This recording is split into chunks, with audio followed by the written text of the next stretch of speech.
Welcome back, ladies and gentlemen. We are back from a brief little break there over the last few days. We are going to be reviewing Halloween 2018, another remake here within the franchise. If you guys do tend to get a little bit confused on the timeline here in Halloween, I highly recommend going to check out the timeline on the internet.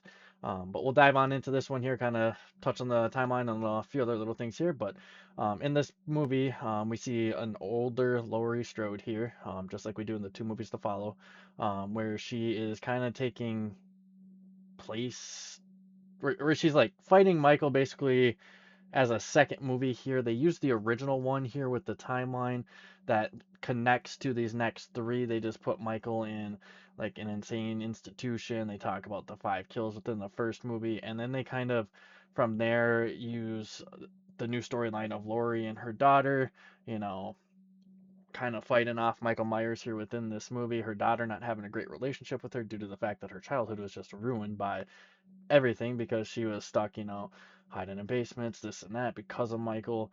Um, and then her granddaughter is now involved in the mix as well. So there's a lot of different things that kind of were touched on here.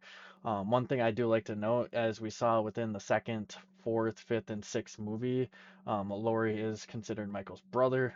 In this movie, they do not consider that. They just say it's rumors, kind of negating those three movies, which truthfully to me is fine because I don't really care about those movies much myself. So um, in this movie, we are just kind of set in the picture of she's just kind of a victim that Michael consistently goes after, which I kind of like a little bit more, and I feel like it fits pretty well within these three movies that they remade. I think Blumhouse actually did a really good job with these three movies.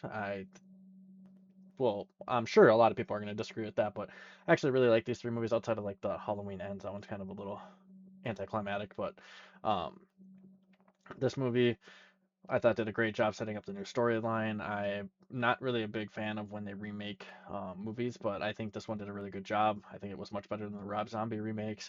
I think it was better than four, five, and six. We all know my thoughts on three. One and two, toss up. This will probably be sitting here within my top three for now, just because I really like the new modern approach to it. And I don't know, these newer movies to me just kind of seem to fit a little bit better and resonate a little bit better to me. So there might be a few hot takes here when I place these in the rankings, but I think for the most part, all three of these new ones will probably be in the top six here. So I highly recommend taking a look at this movie because it's a fun watch and a nice little twist on things. And the mask in this movie is my favorite by far. I think they do an amazing job with the mask here in these next three movies. So um, aside from that, that's all I got here for you guys. Stay tuned for the next one in the two